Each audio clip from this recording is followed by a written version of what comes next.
हुजूर बाबा सावन सिंह जी महाराज की जय।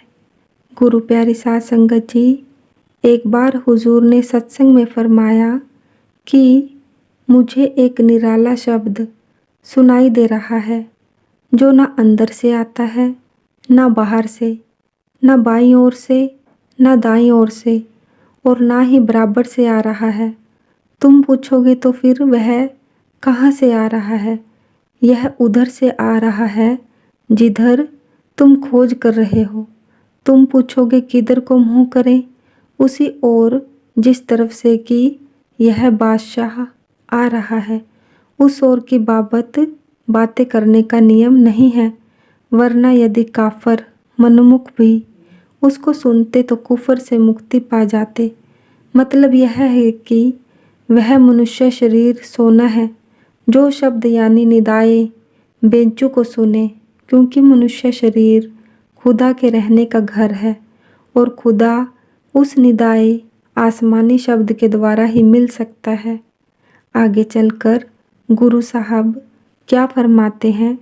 सो जन साचा जे अंतर भाले, गुर कै शब्द हरि नदर निहाले, ज्ञान अंजन पाए गुर शब्दी नदरी नदर मिलाइंदा।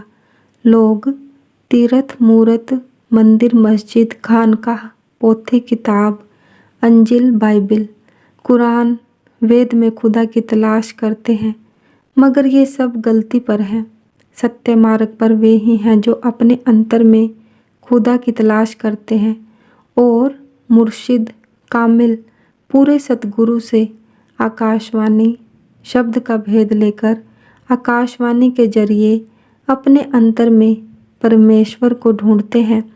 एक कित आए जन्म गवाए, मनमुख लागे दूजे भाई, एह वेला फिर हाथ न आवे, पग खीसिए पछताइंदा।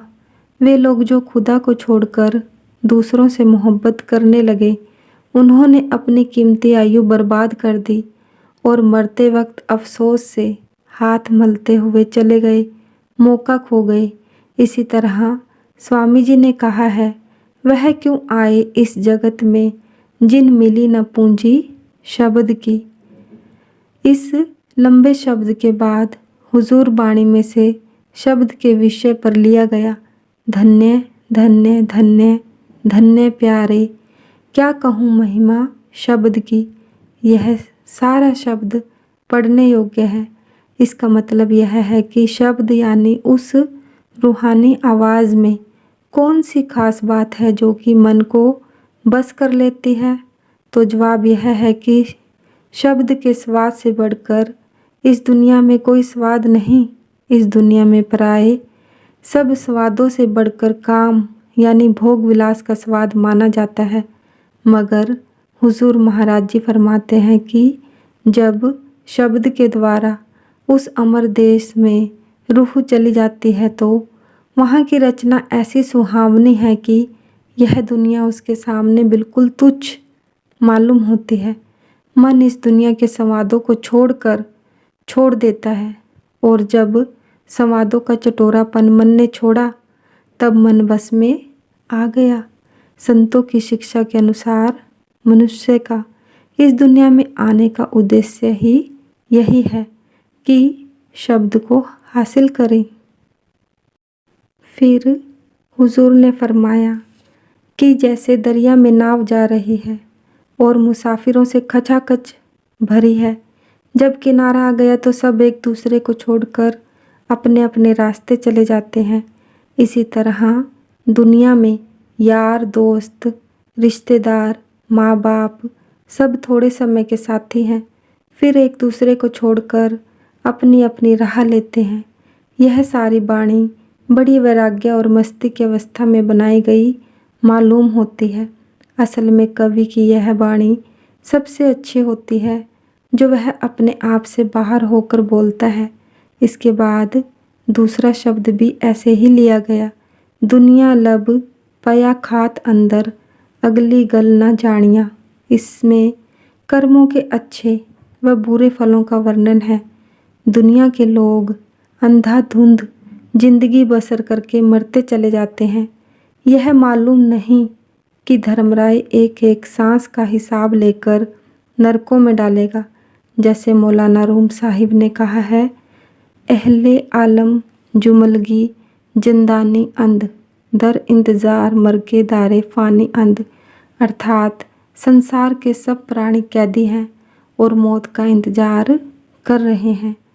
3 जून को शाम के सत्संग में हुजूर ने फरमाया कि आम मजहबों वाले लोग स्वर्ग बैकुंठ आदि की इच्छा रखते हैं और वह भी मरने के बाद। मुसलमान लोग प्रलय के बाद स्वर्ग की आशा रखते हैं, मगर फ़कीर स्वर्ग और नरक नहीं मांगते, वे तो परमात्मा का दर्शन मांगते हैं। जैसा कि ख्वाजा हाफिज़ ने फरमाया है, चूँकि अंदर हर 2 आलम यार में बायद मरा, बा बहिश्तो दो जखो बा हुरो बा गुलमा चैकार, अर्थात मुझे तो लोक परलोक दोनों में अपने यार सतगुरु के दर्शन चाहिए। मुझे स्वर्ग नरक व परियों आदि से क्या मतलब। इसी तरह एक फ़कीर को लोग तख्त पर बिठाकर बाजारों में घुमा रहे थे, क्योंकि उनको यकीन था कि जो भी इस फ़कीर के दर्शन करेगा वह स्वर्ग को जाएगा। एक महात्मा बाजार में बैठे थे। जब उन्होंने उस फ़कीर का तख्त आते देखा, फ़ौरन मुँह को कपड़े से ढाँप लिया। उस फ़कीर को बहुत आश्चर्य हुआ और उसने महात्मा से पूछा कि तुमने मुँह क्यों ढाँप लिया। तब महात्मा बोले कि ऐसा न हो कि मुझे स्वर्ग में जाना पड़े। यह दुनिया काजल की कोठरी है, जिसकी बाबत कहा गया है, काजल की कोठरी में कैसे ही चतुर घुसो, एक रेखा काजल की लागे तय लागे है। सोमवार 4 जून की शाम को सत्संग में बाबू गुलाब सिंह साहिब ने स्वामी जी के सार बचन छंदबंद में से यह शब्द लेकर व्याख्यान किया, मन मारो तन को जारो, इंद्री रस भोग बिसारो। इसके बाद हुजूर ने फरमाया कि प्रेम हो जाना प्राय कुदरती होता है। जब सस्सी के लिए एक महल बनाया गया तो उसमें कारीगर ने पुन्नू की तस्वीर दीवार में बना दी।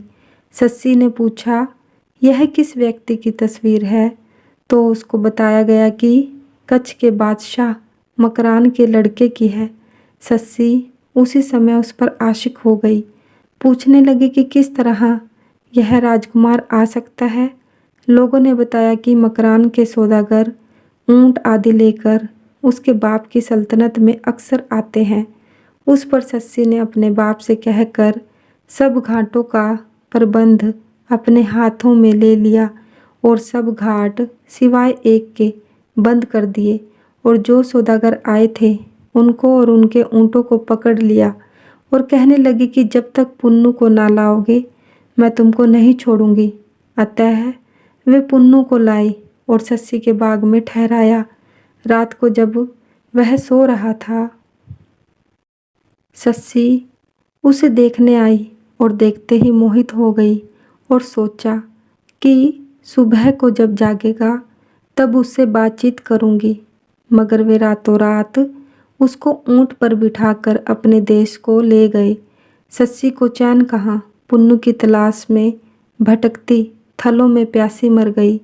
उसके बाद हुजूर ने यह शेर पढ़ा, ना तन्हा इश्क अज दीदार खेजद, बसे बाशद की ई दौलत अज गुफ्तार खेजद, अर्थात प्रेम केवल देखने से ही पैदा नहीं होता, कई बार यह दौलत सुनने से भी पैदा हो जाती है। फरमाया कि चंद्रहास हरिद्वार गया तो वहाँ एक राजा उसे मिला। ज्योतिषियों ने बताया कि यह तुम्हारे राजघाट का उत्तराधिकारी व मालिक बनेगा। इस पर राजा को बड़ा गुस्सा आया। उस लड़के को एक पत्र देकर भेजा कि जाओ राजकुमार के पास ले जाओ। उस पत्र में लिखा था कि जब यह तुम्हारे पास आई तो इसको विष जहर दे देना। चंद्रहास उसकी राजधानी में पहुंचा और वहां बाग में सो रहा था कि अचानक राजकुमारी अपनी सहेलियों के साथ वहां पहुंची और उसे देखकर मोहित हो गई और वजीर की लड़की से कहने लगी कि मैं इस लड़के से ब्याह करूंगी। वजीर की लड़की ने सोए हुए लड़के के जेब में से पत्थर लेकर पढ़ा तो उसमें लिखा था कि इसको विष दे दो। उसने राजकुमारी को सारा हाल बताया तो राजकुमारी ने जवाब दिया कि अगर यह मारा भी गया तो मैं अब दूसरा पति नहीं करूंगी। राजकुमारी का नाम विष्या था। वजीर की लड़की ने वह पत्थर लेकर विष के आगे या की मात्रा बढ़ा दी। जब चंद्रहास राजकुमार के पास वह पत्थर लेकर गया तो उसने समझा कि मेरे बाप की इच्छा है कि अपनी बहन विष्या इससे ब्याह दूं, इसलिए उसने राजकुमारी का विवाह चंद्रहास से कर दिया। जब राजा वापस आया तो उसे सब हाल मालूम हुआ, मगर दिल में वह कांटा खटकता रहा। एक दिन उसको देवी के मंदिर में एक चीज़ देकर कहा कि बेटा जाओ, यह चीज़ देवी को चढ़ाओ। और उधर जल्लादों को कह दिया गया कि जब कोई व्यक्ति फलां चीज़ लेकर मंदिर में घुसे उसे वहाँ ही मार डालो। जब वह लड़का मंदिर को वह चीज़ लेकर जा रहा था तो रास्ते में उसका साला उसे मिल गया। साले को अपने जीजा से बहुत प्यार था। साले ने कहा कि तुम यह चीज़ मुझे दे दो, मैं मंदिर दे आता हूँ। बस जब साला मंदिर में वह चीज़ लेकर गया तो जल्लादों ने उसे कत्ल कर दिया। यानी चंद्रहास ही तख्त का अधिकारी बन गया। मतलब यह है कि लड़की चंद्रहास को सिर्फ सोते हुए देखकर ही उस पर मोहित हो गई। प्रेम पैदा करने का कोई उपाय बिना सत्संग और दिल की सफाई के नहीं हो सकता। हुजूर ने फरमाया कि सत्संग में लगे रहो। अगर सुलगती आग को फूंके मारते रहोगे तो किसी न किसी दिन भड़क ही जाएगी। सतगुरु महाराज की जय। सतगुरु तेरा ही आसरा, सच्चे पातशाह तेरा शुक्र है। जय गुरुदेव।